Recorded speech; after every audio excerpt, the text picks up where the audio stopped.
¿Cómo están? Muy buenas noches. Me identifico, soy el abogado Dorian Banchón. En este caso estamos en la actividad o unidad 2 del Derecho y la Tecnología. En este caso voy a informarles a ustedes y hablar del tema sobre el derecho informático, en qué subsiste y cuáles son los temas a desarrollar. Esta es la unidad 2 sobre el tema número 2, donde una tarea que tenemos que entregar por la carrera, lo que estamos estudiando ahora, lo que es Derecho Procesal Penal. Entonces estamos en la carrera de posgrado en Derecho y la Tecnología en la materia. Quiero explicarles brevemente sobre cómo vamos a informarles el tema, cómo inició, cómo fue el origen del derecho informático. Entonces quiero con ustedes, para que ustedes sepan, de que el origen, la historia, el nacimiento del derecho informático fue en los años 60-70.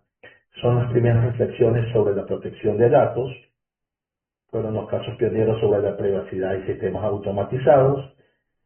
Surge con el uso masivo de computadoras en administración pública y en los años 80 se consolida que fue el primer tratado sobre la protección de datos, fue un convenio 108 del Consejo de Europa, que es, de allí nace y surge sobre el tema del derecho informático. Aparecen delitos informáticos específicos en aquella época, se regula la prueba documental digital, más o menos en los años 90, de un lapso de hasta el año 90-2000, una expansión global. En el año 96, la ley de telecomunicaciones en México. En el año 2000, la ley modelo UNCITRAL sobre el comercio electrónico. La Directiva Europea de Protección de Datos en 1995.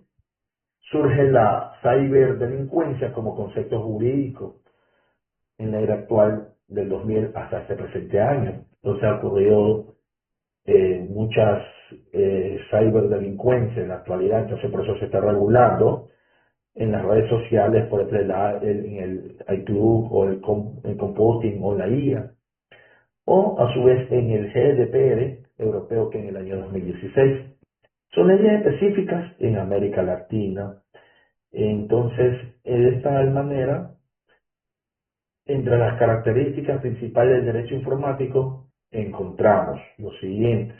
La transnacionalidad, ¿a qué se refiere esto? Que trasciende fronteras nacionales, requiere cooperación internacional o normativas de supranacionales, como el GDPR, como lo habíamos mencionado, lo que es el convenio de Budapest allá en Europa. También necesitamos lo que es el dinamismo y evolución rápida. Se actualiza constantemente con cada nueva tecnología, el multidisciplinariedad que combina el derecho y la tecnología ética con la economía, o el carácter preventivo que está enfocado en protección de datos y seguridad.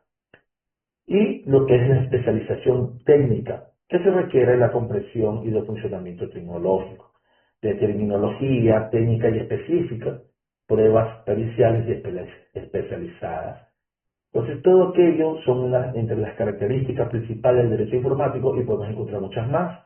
Pero vamos a ver un desglose, un cuadro, una tabla comparativa que entre la informática jurídica y el derecho informático. Tenemos diferentes aspectos, como la naturaleza, el objeto, la función, un ejemplo y lo profesional. A comparación, informática jurídica con el derecho informático. Tenemos en el aspecto de la naturaleza, que es la técnica instrumental en la informática jurídica, y en el derecho informático tenemos la jurídica, la normativa. ¿Cuál es el objeto? El objeto de la informática jurídica, aplicar tecnología al derecho, y lo que respecta al derecho informático es regular la tecnología desde el derecho. ¿Cuáles son las funciones en la informática jurídica? Es optimizar y procesar procesos jurídicos, y en el derecho informático es crear marco normativo para lo digital. Podemos decir varios ejemplos. Por ejemplo, en la informática jurídica tenemos el software para tribunales, y en el derecho informático tenemos ley de protección de datos. Y en lo profesional tenemos abogados como nosotros más conocimiento del TI. Y en el derecho informático tenemos abogados especializados en TI. Entonces todo esto es, eh, de todas aquellas características, a nosotros como personas, como abogados, nos comprometen y nosotros también como ciudadanos, también para que sepan de cuál es el objeto y cuál es la función por naturaleza. Ahora, vamos a ver cuáles son los delitos informáticos, cuáles son sus funciones, qué se debe no hacer, porque existen ya leyes ante todo y sanciones que existen en el COI. Podemos ver una definición que un delito informático es cualquier acción legal que se comete mediante el uso de tecnologías digitales, sistemas informáticos o Internet como medio afín, causando daños económicos o psicológicos, sociales o violando los derechos fundamentales. Entonces, este tema es muy delicado, ya que hoy en día la ciencia tecnológica está avanzando muy rápido, y entonces a su vez hay que saber cómo hacer el tipo de tratamiento. Pero vamos a ver lo siguiente. ¿Cuáles son los principales tipos de delitos informáticos? Tenemos muchos tipos de delitos informáticos. Tenemos el phishing, que es una definición técnica de ingeniería social, donde los delincuentes se hacen pasar por entidades legítimas para robar información confidencial. Tenemos un ejemplo, por ejemplo, email falsos de bancos pidiendo actualizar datos. Es muy importante saber y reconocer su banca de tal manera cuál es su comportamiento y de tal forma nunca deben dar sus datos personales. Tenemos también lo que es la suplantación de identidad, Identity Theft. La definición es una aprobación indebida de identidad digital de una persona para realizar las actividades fraudulentas. Tenemos un ejemplo, crear perfiles falsos en redes sociales, que es muy común, que las personas cada día hacen perfiles falsos en redes sociales como para obtener información. Tenemos también lo que es el grooming, la definición, acciones deliberadas por parte del adulto para ganarse la confianza de un menor en línea con fines de abuso sexual. Pero tenemos varios ejemplos. Por ejemplo, el envío de contenido sexual explícito a menores. Eso es gravísimo y es muy común de que personas mayores de edad se ingresan a plataformas de donde hay jóvenes o niños, donde ellos pertenecen a un grupo, a una comunidad de juego en línea. Entonces ellos se infiltran y a su vez sacan información de ellos. También tenemos, como es ciberviolencia, son actos de violencia psicológica, acoso, amenazas cometidas a través de medios digitales. Tenemos de ejemplo el hostigamiento repetido a través de redes sociales. Y tenemos el fraude digital y estafas en redes sociales, como por ejemplo engaños diseñados para obtener beneficios económicos de una forma ilegítima, que es muy común en las redes sociales, que sucede a diario, un montón de estafas, como por ejemplo venta de productos inexistentes en Marketplace o grupos de compra-venta de carros. Existen muchas variedades de negocios que ellos impulsan para vender un producto, sea un vehículo o tipo de las necesidades de las personas para ser estafadas. Entonces hay que tener mucho en cuenta sobre ese tema. Y tenemos también, por otro lado, lo que son los análisis de delitos informáticos en el COI ecuatoriano. Entonces, nosotros tenemos en el COI Código Orgánico Integral Penal, que es el COI de Ecuador, en vigor desde el 2014. Tipifica específicamente los delitos informáticos en su libro 2, título 7, delitos contra el sistema de información de comunicación. Entonces, delitos informáticos tipificados en el COI, acceso ilícito a sistemas informáticos. ¿Qué nos dice el artículo 229?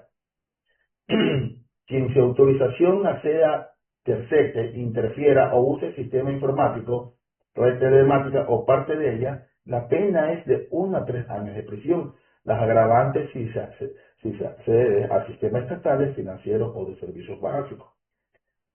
Existe otra, atentado de integridad de sistemas informáticos, como el artículo 230, en el que altere, destruya o inutilice datos, información o sistemas informáticos.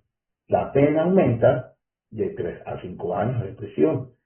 Incluye instalación de un malware, un ransomware y ataques de negación de servicio. Y tenemos también la interceptación ilícita de datos, que en el artículo 231 nos dice que capturar datos informáticos durante transmisiones no públicas. La pena es de 1 a 3 años de prisión, por ejemplo, interceptar comunicaciones por WhatsApp y email. Continuamos con más análisis de delitos informáticos en el Código Ecuatoriano. Tendremos también el fraude informático en el artículo 232, manipular sistemas informáticos para obtener beneficios económicos. La pena es de 5 a 7 años de prisión y la aplicación es muy grave en lo que es el phishing, transferencias bancarias fraudulentas.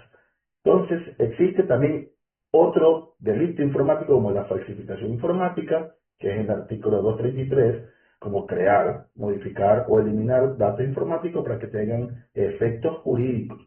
La pena es de 3 a 5 años de prisión. Y como por ejemplo, alterar registros digitales, documentos electrónicos falsos. Y tenemos el abuso de dispositivos de informáticos. En el artículo 234 nos indica en la producción de comercialización o adquisición de herramientas para cometer delitos informáticos, la pena es de 1 a 3 años. Incluye un software específicamente diseñado para hackear.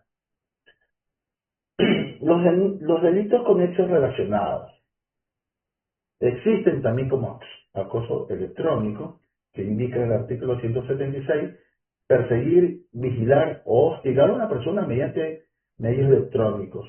La pena es de 6 meses a 2 años.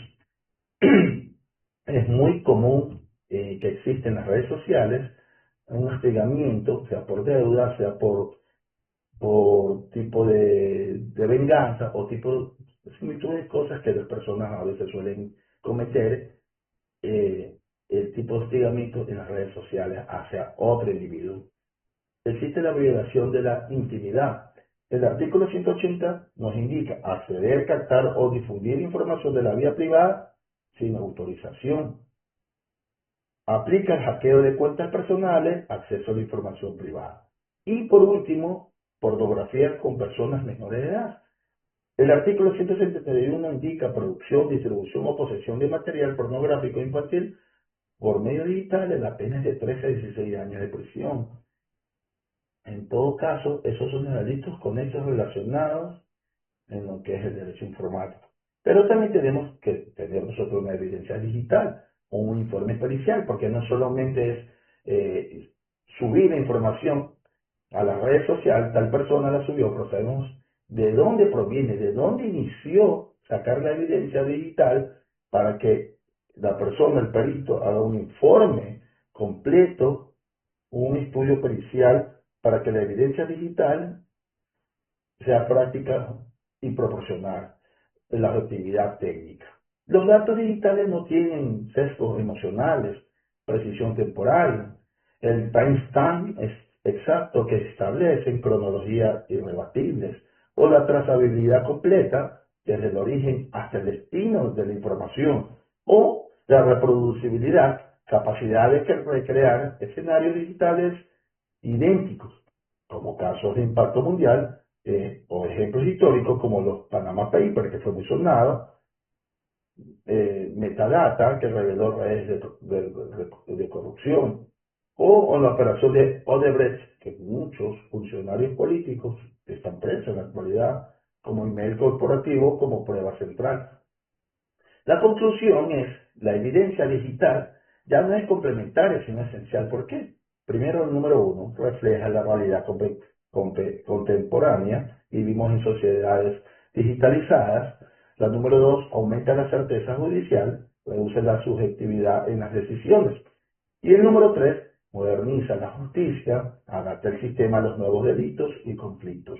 Y el número 4, protege los derechos fundamentales, permite demostrar violaciones digitales. La transformación digital es la justicia, no una opción, es una necesidad imperiosa para mantener la relevancia y la efectividad del sistema judicial en el siglo XXI.